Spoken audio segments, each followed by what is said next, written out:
My name is Michael Ham, and I'm a partner at Fullscale, where I lead research and policy work focused on building more effective, equitable, and forward-looking education systems. I'm joined today by my brilliant colleagues, Dr. Megan Binet and Jasmine Williams, who will be helping to moderate the chat and support our Q&A throughout today's session. A quick note on that, if you have questions for any of our panelists as the conversation happens today, please feel free to drop those into the chat. Use the Q&A feature that you'll see as well. Jasmine just dropped some instructions as well for us. If the name Fullscale is new to you, you may have known us before as the Learning Accelerator. We recently merged with the Aurora Institute to become Fullscale, combining our strengths to expand our capacity and our reach. Our shared vision is a world in which every human can reach their full potential. We believe that this means that learning is personalized, whole self-developing, and competency-based, anchored in mastery of meaningful outcomes rather than just time spent in class. To make this vision real, at Fullscale, we are committed to bringing education leaders and organizations together to build collective learning, action, and systems transformation. We break silos, bridge divides, lift up new evidence and unseen innovations, and accelerate momentum for lasting change. From the classroom to the federal level, Fullscale brings together coalitions to execute our shared vision through policy, practice, progress, and people. So why this conversation today? It's August, though we're right here at the end of it, but it's back to school season. It's a moment that's always filled with possibility. And this year, AI is adding a whole new layer of both excitement and uncertainty. Like the internet before it, AI presents a generational opportunity for us to transform K-12 learning. However, its impact will depend entirely on how, by whom, and in which context it's used. For districts and schools, the question is no longer whether to respond to AI, it's how you can begin. That's why today is all about finding a starting point, that first step, and doing it in a way that feels grounded in your instructional vision, safety, and in equity. All of this work sits within Fullscale Exponential Initiative field to respond to and shape the future of learning as AI and other emerging technologies transform what's possible.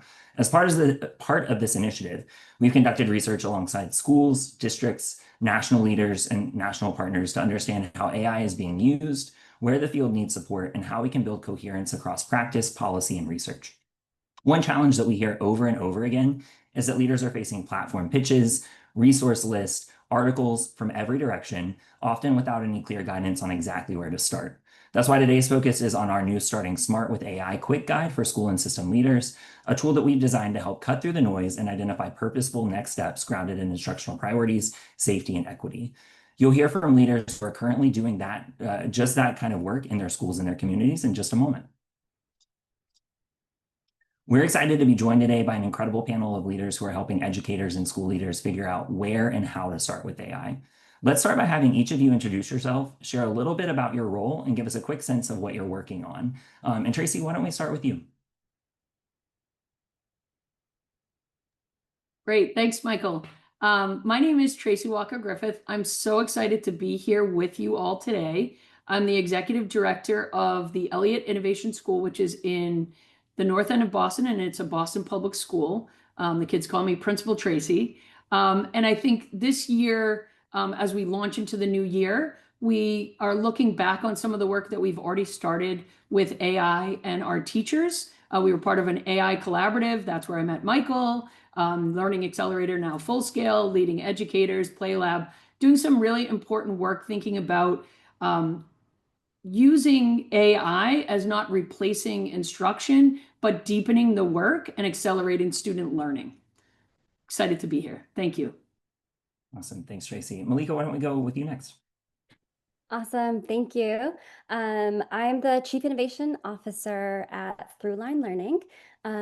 It is currently my 9th year, and overall the time that I've been here and have had the privilege of working with educators and leaders across the country, there are a few themes that kind of translate into all the work that we do. So ultimately what we believe is that learning will be successful when our kids have their identities, their values, their experiences leveraged to strengths, when we can really nurture their academic mindsets and who they think about themselves as learners, when we can develop their cognitive skills, their durable skills, those soft skills, 21st century skills, SEL skills, and when we can support them to apply their learning in ways that are meaningful and that make the world better. So in this AI context, we're still thinking about all those things, working with leaders and educators across the country, and really thinking about how we can leverage AI to improve understanding, engagement, rigor, and agency for all kids. So I'm so happy to be here and to have this conversation because it represents where I think a lot of people are, and I'm excited to dig in. Awesome. Thank you, Malika. And Sandra. Hi, everyone. I'm Sandra Mamuchis. I'm the Executive Director of the Learning Innovation Network for Building 21. Building 21 is a nonprofit. We work with schools and districts all over the country that are somewhere on their journey to personalized and competency-based learning. I'm also in Massachusetts, outside of Boston. And through our competency framework, and we have, for all of our competencies, we have detailed learning progressions that help students really understand what learning looks like. And one of the problems we were trying to solve when we were building our AI apps is how do we put some tools in the hands of students so that they can really accelerate their learning through getting timely and actionable feedback. We know, especially in high school, teachers sometimes have 100, 140 students on their caseload. Getting that feedback is really hard. And so how do we really put that in the student's hand by giving them the ability to get feedback whenever they need it, and to really go after the relevance and the engagement through helping students design competency aligned projects using a project building app. Awesome. Thanks all. Our discussion with these three incredible panelists is going to focus on 5 broad areas that also drive our Starting Smart with AI guide. They're really designed to help leaders figure out what is the correct starting point. Across all of these, one idea is central. Whatever your first step is, you just need to find it and you need to take it. So I'm going to stop sharing my screen here and then start asking our panel some questions about the work that they're doing to lead this work in schools and to support others who are identifying those first steps. So with my screen stopped sharing, Tracy, why don't we turn to you for our first question? You're leading a school that's already exploring ways to use AI to strengthen both teaching and learning. For the educators and leaders in your building and that you're working with, how did you identify your story and what did it take to turn that into real action? So that's a really good question. And I think this is perfect timing as we start to launch the year and we've got professional development and teachers gathered. So for us, it's always at the data level, right? We needed to look at our data, our student data, what's the story it's telling us, and then how do we change the ending, right? So we want to accelerate student learning. We looked, year over year, we're looking at writing data. We knew that our teachers really needed an opportunity to get timely feedback, like Sandra's talking about, to kids, not 3 days, 4 days later, but immediate actionable feedback, because we know through Hattie's work that will be the accelerator for student outcomes. And so we were really excited about just all AI and generative AI. And we were lucky enough to join this cohort of schools because we identified that this was a need for us and that clearly our teachers, they were the ones that they identified the problem. We weren't looking for AI to, we just want to use AI. We're looking at this is a problem to be solved. And how could AI help us get to timely, actionable, growth-oriented feedback to kids and accelerate student outcomes? And so we just jumped right into this idea of using Claude. We decided to use Claude at the time. Our district is just released Gemini for all of us. So, it's not about the tool so much as it is about the instructional conversations that teachers are having, right? So looking at the way in which we use feedback to move kids, how are kids giving us feedback, right? So that choice and voice for teachers is as important as the choice and voice for students. We started to see measurable outcomes, and we also saw some fail forward. And so it was pebble in the pond, right? So this is the early adopters. And then how are we taking it to the next level? Awesome. Thank you. My colleague Megan just dropped a strategy card from formerly the Learning Accelerator, now Fullscale, into the chat. detailing a little bit more about that work that Tracy's school has been leading. But I heard a couple of things in there that I want to just double click and then ask my other panelists if they have any thoughts or like if that's resonating with them. But I heard it started with a really instructional vision of like, you know, what you want, the kind of teaching and learning that you want to see happening in your school. You know what kinds of experiences you want to be creating in classrooms for students. But then you used data to support like where are the pain points? What are the struggle points? Like where are we not necessarily like creating those kinds of experiences or where are there opportunities to improve instruction, as well as like additional data sourcing and going out to talk to your teachers. Like what are the pain points around what high quality instruction looks like? What are the, you know, there's a capacity piece in there as well of like feedback takes time to generate in a meaningful way. Like how is, if this new technology creates opportunities to cut down on that time, in a way that is instructionally aligned and in a way that is like deeply rooted in strong pedagogy, like how can we, you know, go all in and start to iterate on a process that works in our context. So I just wanted to highlight a couple of those things that I heard, and I'm wondering, Malika or Sandra, like does that resonate with you all and what you're, how, and the folks that you're working with? Yeah, absolutely. And I think it's a really important point, Michael. An example that I can give is, we use a survey that we developed that's validated called a student experience survey. And it measures domains like cognitive development, belonging, academic mindset, classroom community. And we can actually now leverage AI to like analyze that data to further personalize lessons based on students' strengths, because we always want to build on strengths, and then also to use that to support student areas of growth as well.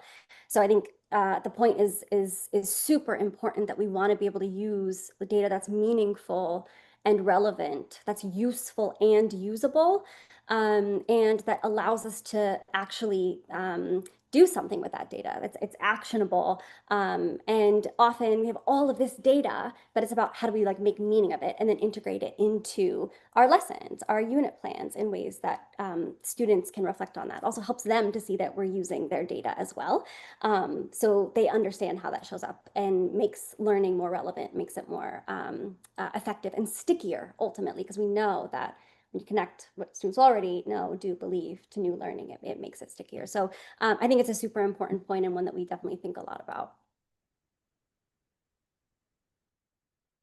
One of the things I want to share as we're talking about feedback that I imagine panelists I mean, people who are listening to us talk are like, how do you use AI to give feedback? How does it not just rewrite the things or do the work for the students? And so one of the things I just want to share is if you don't know about PlayLab, you need to know about PlayLab.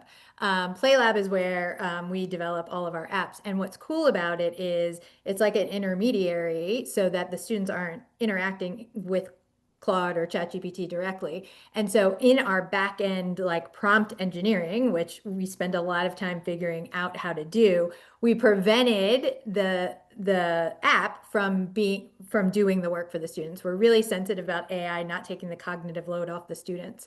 And so when they get feedback and they say, "Can you rewrite this for me?" The AI tool will say, "Oh, I'm sorry, I'm not allowed to do that." So I know some of you are thinking that, how do you prevent them from just, doing it for you? And that's, so if you're interested in like building some apps, definitely check out PlayLab. So I just want to jump on that train because that's one of the next steps for us, right? So like year zero, then last year was year one. And as we jump into year two, we've been, as teachers using PlayLab and then also thinking about for students using PlayLab, right? So building out opportunities. We keep talking about the future of learning connected to the future of work. And this is about opportunity and equity, right? So early and often, how are we creating opportunities for students to use that feedback and then try something? So on the other side, right, we've done some teacher work, is that next step is like, what's teacher facing, what's student facing? How are we creating opportunities for students to be in that driver's seat? And that's super exciting. I mean, that's next level. And that's the engagement we want for our young people so that they understand that this is their future and we're helping them and they're helping us. Because as the adults, there is a little bit of fear factor going on, and especially around family engagement, right? We've talked to our families. This is what we're thinking about doing this year, and creating space and time for the adults to kind of give a little bit of feedback around how they're feeling too. Because our kids really, this productive struggle has been really a big conversation across the country. But more importantly, we need to engage it at the school and district levels. Tracy, I want to piggyback off that idea real quick in this section, but it's totally important to like build buy-in with the communities, the adult, like the adults in the community as well. So like there's always in schools back, when I was teaching, there was always like your early adopters, and there's also like the folks who are a little more cautious and like have, lots of concerns about how are we actually rolling this out and want a little bit more settled, science or like proof of best practice before necessarily jumping in. How can you tell us a little bit more about what your process for building that teacher buy-in has looked like and like what does it look like to build, I guess, full stakeholder buy-in, but what are the things you're sharing with folks? How are you engaging folks? What questions are you asking them to like build the community around AI's implementation in your school? So I think for us, part of the work has been around the instructional visioning work, but also this idea of we're all in this together, right? Early and often, you have to think about your culture. What is your culture? What is the cloth of your school? What do you believe to be true? How are you shaping the future and giving students, teachers, families, stakeholders opportunities to engage?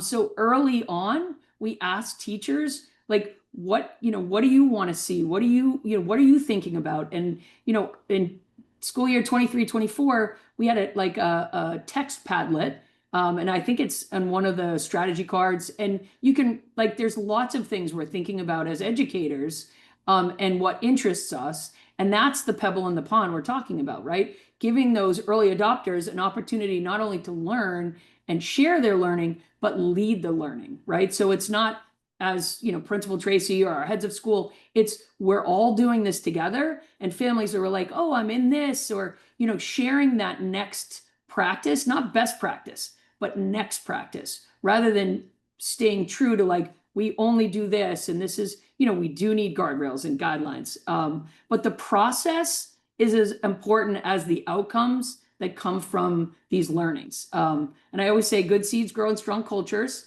And the way in which you think about your school culture, you have to identify those areas where you can kind of lean in and grow from there. And it's exciting, challenging work that takes time. I appreciate that point, right? There's both an urgency and a realization that this work is going to take time to get right. And so getting started, what's the adage? It's the best time to plant the tree was 20 years ago, but the second best time is to do it today. So I think that's a lot of the spirit of what's driving our conversation, our thinking about AI. Malika, my next question is going to be for you. So your team at Throughline Learning runs the Fuse Fellowship, supporting educators as they explore and design AI-powered learning experiences. For the leaders and educators in your network, what's helped them to find their starting point with AI and building the skills and confidence to take that first step? Yeah, absolutely. So as a former high school science teacher, and district administrator, I would say like my favorite thing about this particular landscape is the invitation to experiment and explore. I think what I appreciate is that we're all exploring and learning together. And one thing that I believe to be true is that no one experiments and iterates as effectively and efficiently as like educators, working with kiddos.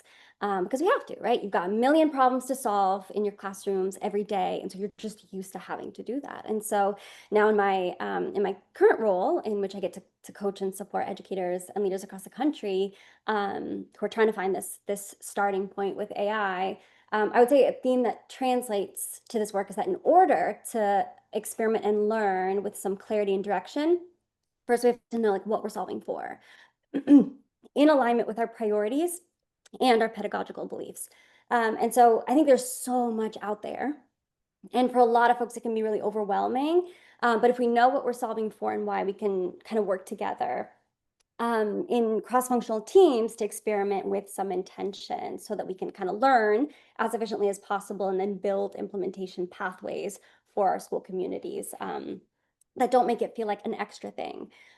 So what does that look like? So we support district and school communities to one, like unpack and make meaning of guidance that's available. Two, to align that to their like current contexts and what's important to them, their priorities, their strategic plans, et cetera. And then three, to kind of really set to work training and supporting educators, starting with early adopters, to use and build and vet tools that are helpful to them and to their students, and then to engage in like parallel and I'd say cross-functional work with leaders so that there's some system coherence. And so we're just trying to support everyone to kind of do the best work that they know how to do. So, teachers are trying to support their students based on all their needs. And then leaders are asking questions like, okay, what data do you need, right, to be able to do this? What is the training that you need? What is the clarity that we can provide? Like, what are the collaborative planning spaces that we need to come bring together? It's like, what are the systems, structures, processes that allow us to do this work effectively and build on, what we do well. So I agree with the point that tools are great, but the process of working together to identify and build the right tools, like that's what allows districts to start the work with intention, with alignment, and with coherence. So I'll give a quick example. And I'm gonna share in the Play Lab love that's happening. We built a tool in collaboration with Play Lab that solved a very specific issue and built on specific strengths within some school and district context. So we were working for this particular project. It started with paraprofessionals actually, and we wanted a lesson planning tool that improved, understanding to what extent do we really understand our students, who they are, what they care about, their values, their experiences, et cetera, their engagement, because again, we want to connect who they are, what they care about, their strengths and their areas of growth to their learning, and build mindsets and motivations. Three is rigor. We want to build skills. We want to build their critical thinking skills. And I think I saw that like analytical reasoning, when a survey that was done across industries in the country, like the #1 skill that was talked about was like analytical reasoning, and that's probably not surprising to any of us.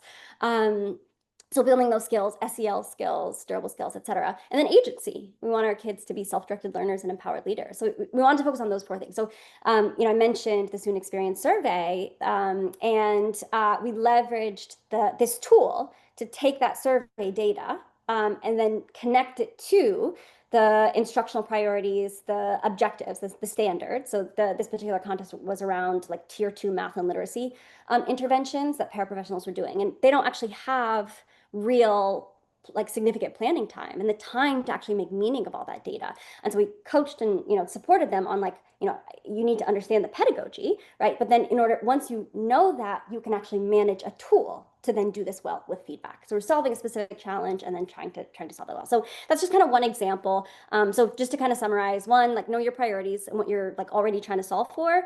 Two, bring folks together to make meaning of guidance. Three, support these teams, starting with early adopters who like to experiment and get their hands dirty so they can learn and experiment and identify the necessary supports, and then build the systems and structures and processes to grow what's working. I think the last thing I'll say on this is just like we're also trying to really think about and figure out measurement. Like, how do we measure things like to what extent are people growing in comfort, confidence, efficiency and effectiveness? To what extent are tools supporting teachers to understand students' thinking?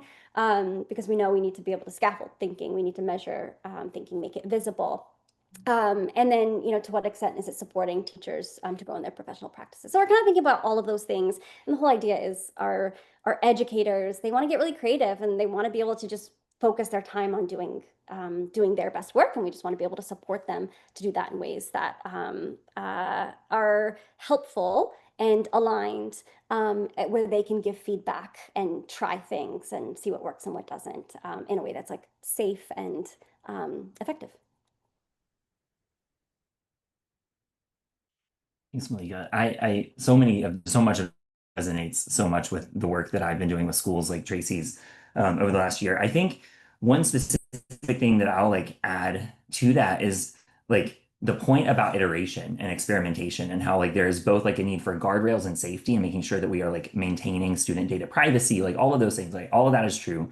And teachers are hungry for, as like pedagogical experts and content area experts, like are often hungry for opportunities to experiment and learn.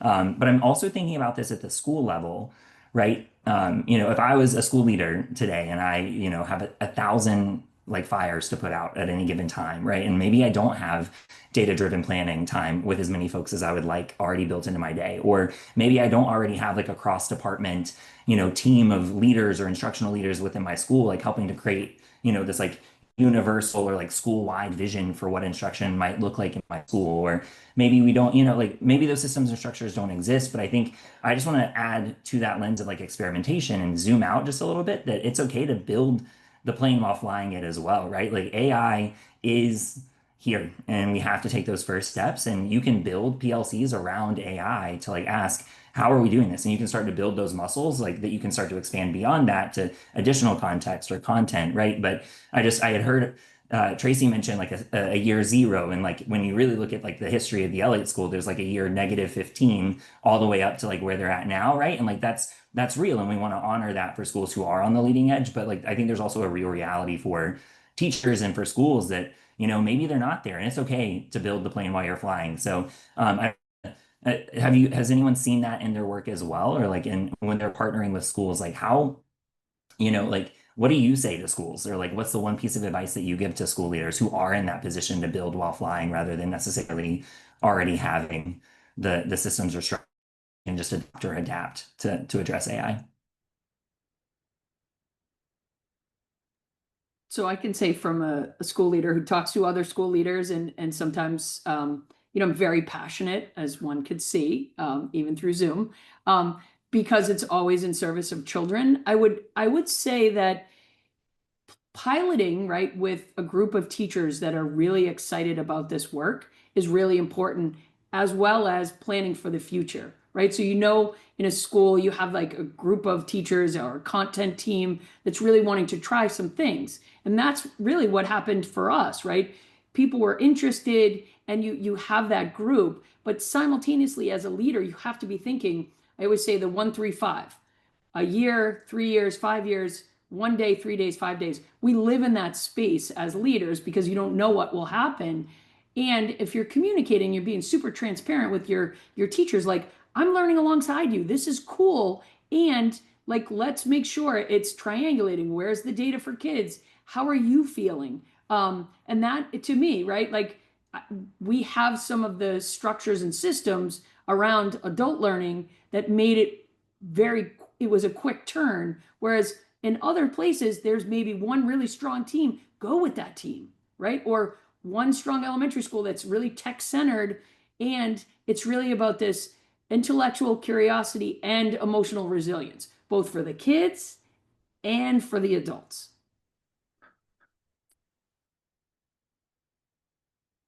That makes sense. Just giving a little space in case anyone else wanted to add. Otherwise, Sandra, I've got another question for you. So I'm going to go ahead and turn it over to you. But at Building 21, scaling, again, there's two major AI tools, one around, or both within ELA, but one around helping support building projects, right? Like an AI tool to support project-based learning design, and an AI feedback tool.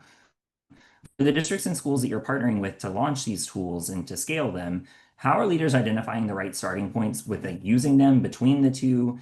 What are the conditions that help them to take that first step?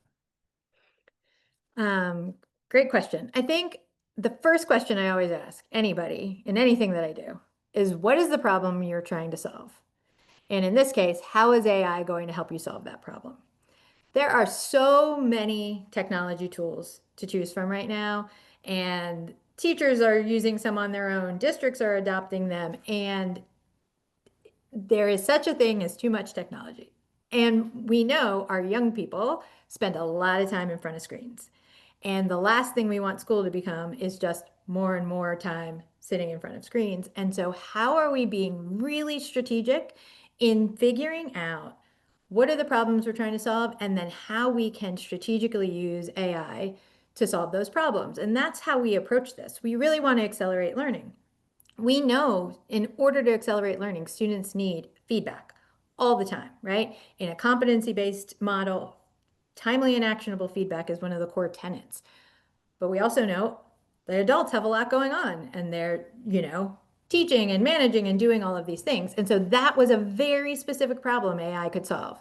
And so being able to get students to use, get students into the tool to get that feedback when they wanted to, helped solve that problem. And a lot of you work with high school students. High school students generally don't want feedback and they don't want to apply the feedback, and when they just want to be done and hand things in. And so being able to like see them be enthusiastic about getting feedback and applying it really was, we couldn't have predicted how well our feedback, it's called Corbin, it was named by the students. Corbin, your feedback sidekick, really took off.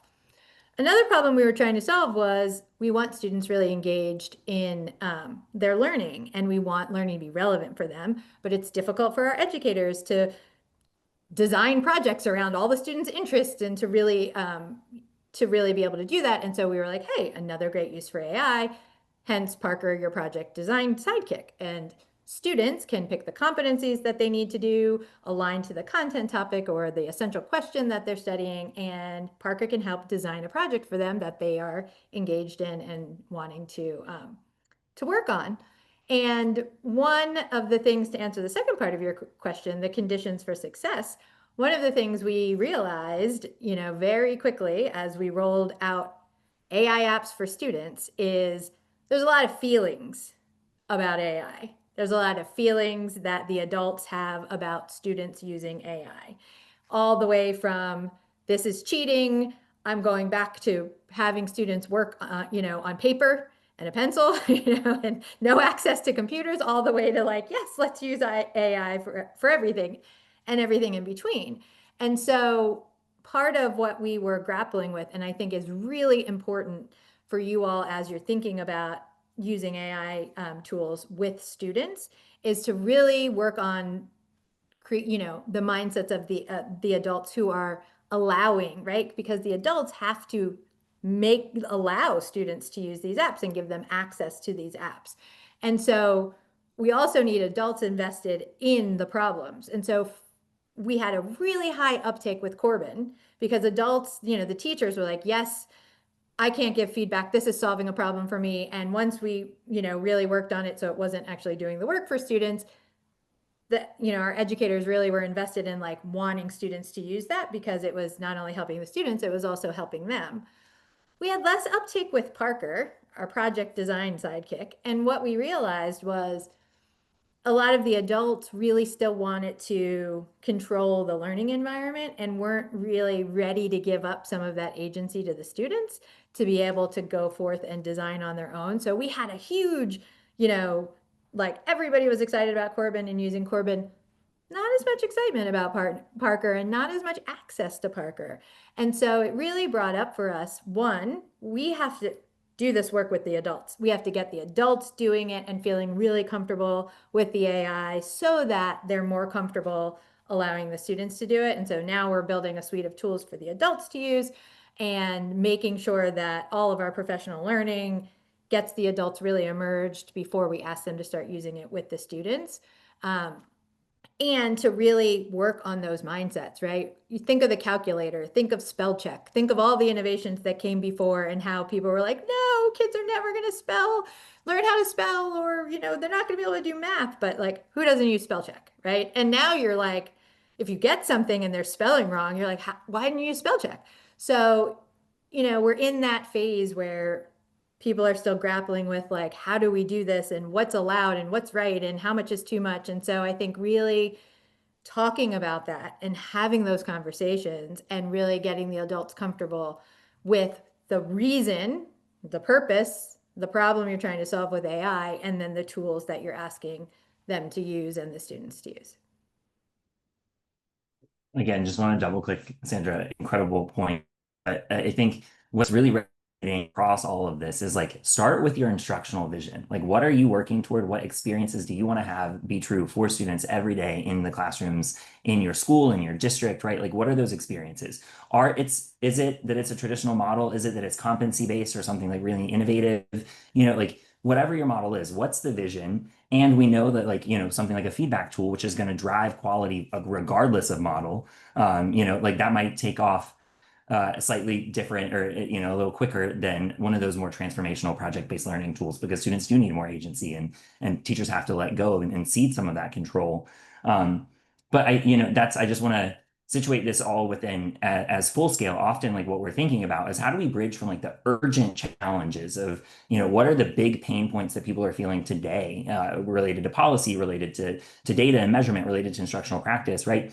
And what's that future facing? Like, how could we use this as a pivot point to transition into a future that is much more student centered and where models like competency based are not considered innovative because that's something that we're just baking into the instructional core for every student. Um, so I think one question for you all in the time that I've got you right now before we open it up to audience questions, and I'll plug really quickly here that if you haven't dropped your question using the Q&A function, please go ahead and do so now. What's the AI future, or like what's the future of teaching and learning that you all are working towards, and do you see AI and the work that you're working on right now, right, as that pivot point, as you're talking to teachers, as you're building that competency, that fluency, that willingness to engage and experiment? To what end? Where are we going? What future of K-12 is it that you all are working toward with AI or in this moment? That is quite a question. What does the future of education look like? I'm just trying to think about what does education look like next week. I think we have like AI is not going away. We really have to embrace it in some way and and be cautious, right? We know learning is a very social process. We know the skills that employers are asking us for are collaboration and leadership and communication, which are very social skills. We know the foundation of good schools is strong, solid relationships. And so we want kids still engaging with each other and learning socially, but we know AI is here to stay. And so we need to responsibly figure out how to use AI to enhance all of those things, right? All of the things that we really want our students to leave, to really think about, like Michael, what you said, the student experience. What do we want that student experience to be? And then what are all the tools, right? I think coherence is a word that comes up for me. A coherent way of organizing teaching and learning in the school that is driving you to, helping you achieve your outcomes and also taking some of the burden off of the teachers, right? People worry that teaching is going to go away with AI. I think the teacher is so valuable, but how do we free up the teacher to do more of the interacting with students and offload some of the burden of the things that take a lot of time and turn those over to AI? I can jump in. What came to mind was, and maybe this is a little tongue in cheek. There was a quote that went viral by this sci-fi writer, and she wrote, "I want AI to do my laundry and dishes so that I can do art and writing, not for AI to do my art and writing so I can do laundry and dishes." I don't know if folks remember that. And so when I think about this idea of like, when I was a teacher and I was a high school science teacher, like some of the things I loved were just like ethical dilemmas. Ultimately, what I believe is that learning should be transformational. It should allow us to like transform our own lives, our communities, and ultimately society. And I think that, when we do the work that, as educators, we are called to do, it's a true calling. It's about empowering students and supporting them to become their best selves, to self-actualize in that way, and to be able to say, this is what I believe should be true. And so however it is that we do that, like we just keep doing that. We just keep doing that. And then what are the ways that the tools that we have can remove barriers? Can it help us to become more efficient, to become more effective, and to learn along the way? Uh, because, for me, as I'm engaging in this process, and I always say, like, I'm an expert in like pedagogy, change management. I don't consider myself an expert in AI. I consider myself somebody who's stands alongside educators and leaders and learns with them and says like, let's connect what we know and believe to be true to the tools that are available to us. Let's build the networks and the communities and the professional development spaces that allow us to become more than the sum of our parts and do the work that we're called to do. So like, that is what I want to continue to be true. That's my North Star. That's like what brings me to this work. That's what keeps me in this work. And seeing what the impact is on kids as well. I think the frame that the Center for Digital Thriving has is we want to be we both have like criticality and optimism. We need to understand the harms that are possible, and we need to attend to that, right, along with the benefits. And then we want to be hopeful as well. And both of those things can be true, and we have to be honest along the way and just learn along the way. So I don't know what I don't know. And I'm trying to figure it out with, our partners, with teachers in the classrooms, listening to students. One of the things that I heard was, there are a lot of kids who are also afraid of AI. We often say, oh, well, kids are digital natives. But many might be afraid because they have experiences, where in which what the internet produces about them, people like them, is typically negative.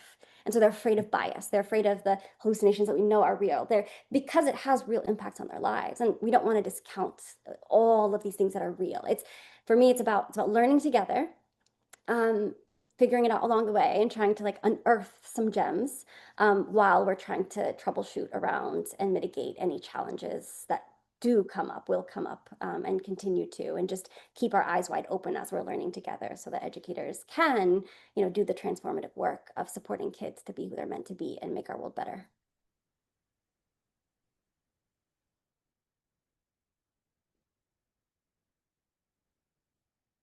Tracy, I think you've already spoken to this one, so I'm happy to keep us moving if that's all right. But we do have a couple of questions from the audience. So thank you all for engaging with me on that one that was not planned. So thanks for your flexibility there. But Alan from our audience is asking, what district, states, or learning organizations do you think have the best exemplar guides and inclusive processes for districts to look at when they're co-constructing their own thinking about how to leverage AI for constructive, human-centered, learner-centered, agentic, competency-based, right? As folks are rethinking like their own guidance or setting up their own guidance, are there any large urban districts that we can point to or that you all work with to think about like this is someone who from your network or from your work?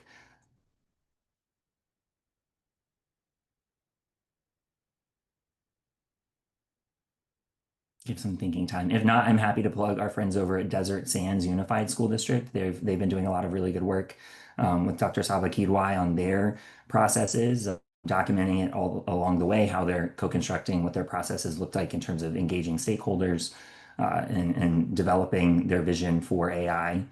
I'll let our panelists sit with that one for just a second. So if any additional ones come to mind, feel free to come off mute or to throw those into the chat. And then Loretta is asking, mention was made of using PlayLab as an intermediary, and PlayLab is great, but I'm wondering what are the intentional preparation for students of interacting directly with AI tools? As many of us know, like they're using these tools about this challenge. How are we ensuring that students have the skills, mindsets, knowledge to use those tools? So I'm really excited to think about this question as we launch into a new year and think about the ways in which each district has their suite of tools. And I'm all about thinking about AI literacy across pre-K to gray, right? Like, what does that look like and feel like in school communities, in community centers? And so PlayLab is, one of the app creators that we've been using and thinking about like, how do we ensure that students like don't break the bot, right? Or, like as Sandra was talking about, like, kids using different tools to get to that place that Malika was talking about, stealing learning, or, we want kids to have that productive struggle. And so for us, we're just thinking about like, what are the ways that we can build in AI literacy to think about ethicality, right? The human-centered approach, and giving students opportunities to think about that, not as you know, like as they're leaning into like planning for the year. And so I would say, one of the resources we've been really thinking about and we started using last year was Day of AI, right? So if you haven't seen that, it's really great.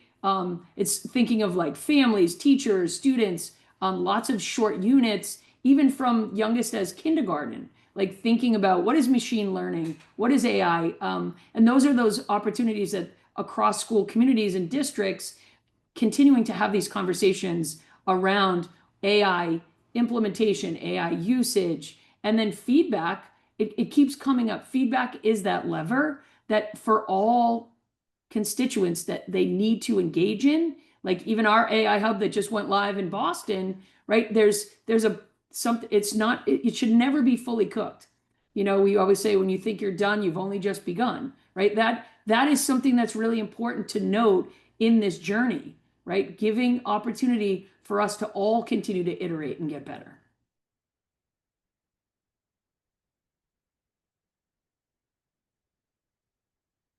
There's a follow-up question to this one. So we often in these talk about AI and like all of the promise around instructional practice and the future for ed and all of these things. But Loretta is also curious, to what extent are conversations in your spaces happening around today, for example, right, the environmental impact and the real reality that these tools use a lot of energy that we're not, and if we're not talking about like the impact on, at a global scale of what these tools are doing, we're it's a both and. We have to include this part of the conversation. So wondering where you all are getting that information or helping to, the folks that you're supporting taking their first steps with AI to navigate those more negative sides of the tool. I think that's a really, really important point. And I think it's an important follow-up to the previous point as well. I think it's important as students are learning, um, digital literacy, AI literacy, that they understand the environmental impacts, um, their like digital footprints, also like data permanence, like what does it mean to put information right out there in that way? What are the impacts and then also like the human rights aspects, right?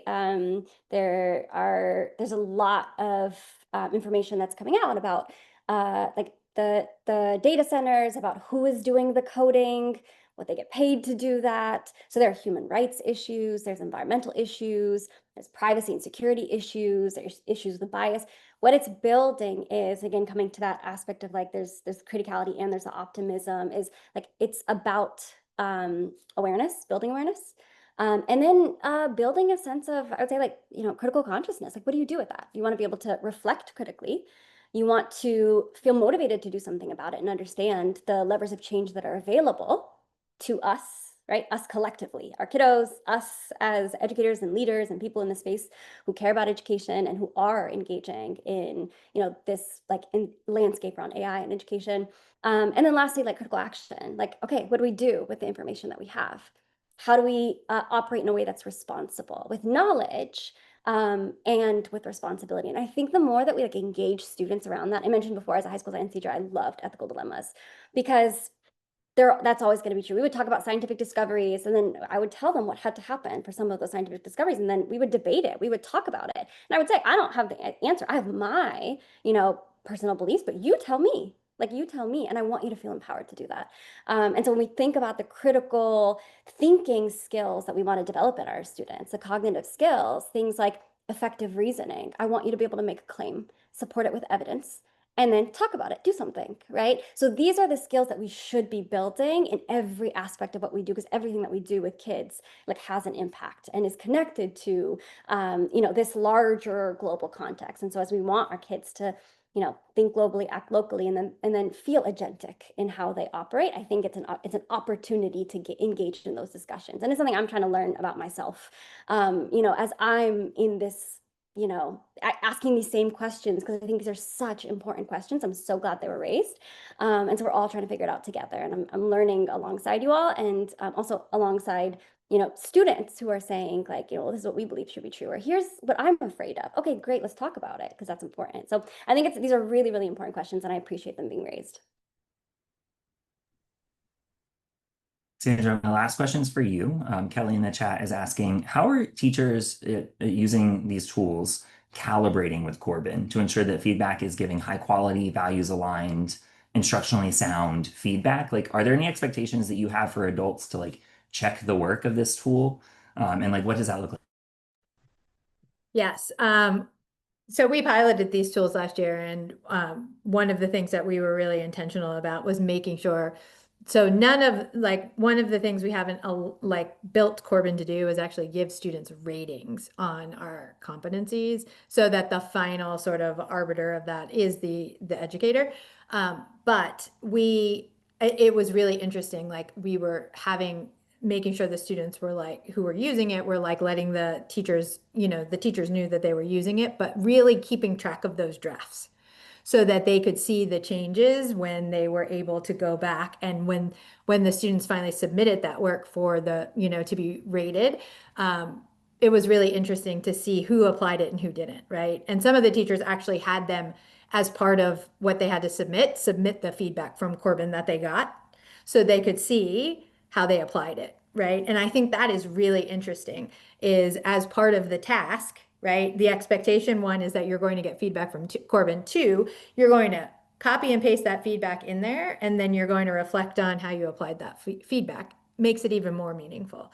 And so I think there's ways to redesign our assessment practices to incorporate the feedback and then really get the students to think, right? Because we need anytime we're getting feedback, we have to be able to, you don't always apply every piece of feedback that you ever get. Some feedback is not actually. So how do you teach them how to get that feedback and figure out, oh, when to apply it and when to not? And sometimes teachers would flag for us, hey, look at what happened here with this feedback. And then we would get into the app and do some, work on the back end engineering. And that's one of the things I think that you're always just trying to make it better, right? And so we, the teachers were analyzing the feedback, we were getting the feedback to keep improving the app to ensure that the feedback they were getting was really actionable and usable. But I think it's really interesting to build it into the assessment practice, right? To be able to have students analyze that feedback and then show where and how it was applied, what they chose, what they didn't choose to apply, how many times they went back for feedback. That came up, right? One of the questions people asked is, how many times can you get feedback until it's so far removed from what their original product was? And so if you're having students track those changes over time, it's a really interesting question to see and to really understand how many cycles of feedback does it really take for students to improve and get to the level that they're trying to achieve. So it's a really great learning opportunity. I really appreciate that point about change the task. If AI can do the task, perhaps we're asking students to do the wrong thing, right? But that really requires like rooting it in deep pedagogy and understanding of content and our lots of additional thought processes there. Just for the sake of time, we do have a couple other questions. So commentators or panelists, I'll ask you. I'll circulate it with you all and get some responses. But just to respect everyone's time, we do have to keep moving and start to wind things down. So let me go back to sharing my screen. As you've heard today, there's no single right way to start. Schools are going to be entering into this conversation in lots of different places, and that's okay. But there is a right time to start, and that's if you have not already, it's now. And so our Starting Smart guide, our resource that really we're trying to use this as part of the conversation to launch is designed for school and system leaders and offers practical ways for you to find that first step, start to build momentum, and ground your AI approach in instructional purpose, safety, and equity.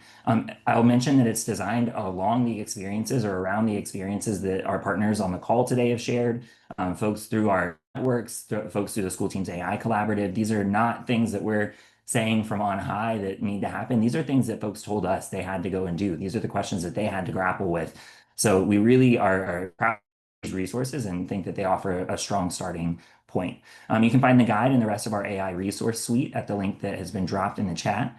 We hope that you'll use these tools and let us know how that's going. Please reach out, let us stay in contact. We are always looking for stories and to improve the tool. So if you're taking these to your team and facilitating a conversation, we'd love to hear about it, and we'd love to hear about how it's going. These are all of the resources. So like we said, we're going to share out these resources or this slide deck in our along with the recording from today's conversation in just a few days once this is done. So if you've registered, if you're attending the conversation, you'll be on the lookout for that email. All of these resources, please check them out. We've dropped them in the chat as we've been going, but we want to make sure that folks have ongoing access to them. And I want to end, please provide your feedback here on this survey. We've been running lots of webinars recently, and we're always looking to improve. We think everything's an iterative process, so please go ahead and scan that if you can. Take another moment or two. Jasmine also just dropped it into the chat for us.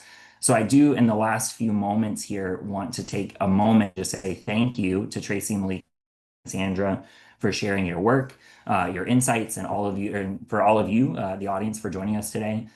Please go ahead and complete that feedback survey while we've got you here, just a few minutes. And if you'd like to stay connected, you can follow Fullscale on social media or sign up for our newsletter. We'll be continuing to share new tools, stories, and examples from across the field. Thank you again for being here today. Thank you all for your time, and hope to see how you all get started with AI, and hope to see some examples of how these tools are being used out in the field.